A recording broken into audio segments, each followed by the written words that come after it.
এই দেখো বন্ধুরা, গাছ থেকে একটা বেল পড়লো। এই দেখো,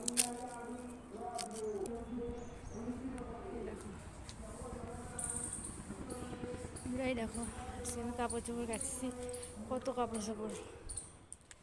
আসলে মেয়েদের কষ্টের কোনো শেষ নেই। দেখো, সারাদিন শুধু কাজ আর কাজ।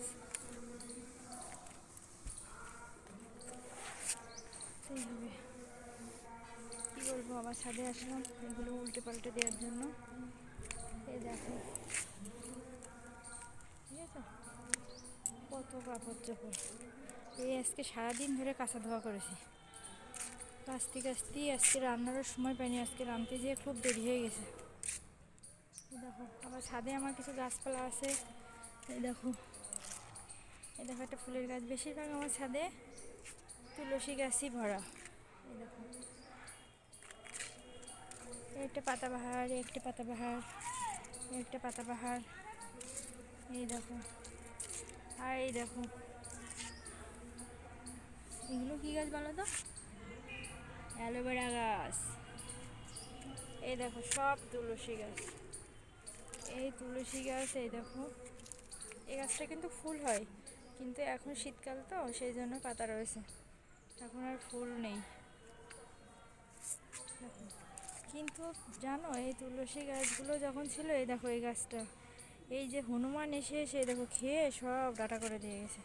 এই দেখো, সব ডাটা করে দিয়ে গেছে। একটু আমার গাছগুলো থাকতে দিচ্ছে না এরা। এরা যখনই আসে আমার গাছগুলো খেয়ে ফেলে। এই দেখো, সব তুলসী গাছগুলো খেয়ে খেয়ে ডাটা করে দিয়ে গেছে। আর দেখো, এটা কি ফুল জানো? জুঁই ফুল। এই দেখো, এই অল্প কিছু গাছপালা আছে আমার, সব মরে গেছে।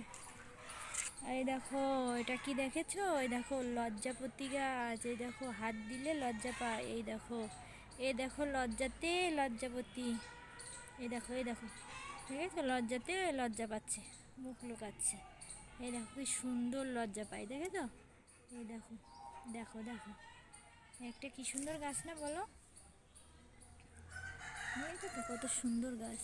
এই দেখো লজ্জাপতি গাছ। এই দেখো, তোমাদের বাড়ি আছে এই লজ্জাপতি গাছ? এই দেখো, এই দেখো তুলসী গাছ, এই যে কৃষ্ণ তুলসী। এই ছিল, এই ছিল আজকে আমার ছাদ বাগানের দৃশ্য। দেখেছো তো, সমস্ত কাপড় চোপড় কাচা ধোয়ার পরে এই যে তোমাদের আমার ছাদ বাগানটাও ঘুরিয়ে দেখালাম। তোমরা কে কে বেল খাও অবশ্যই বলবে।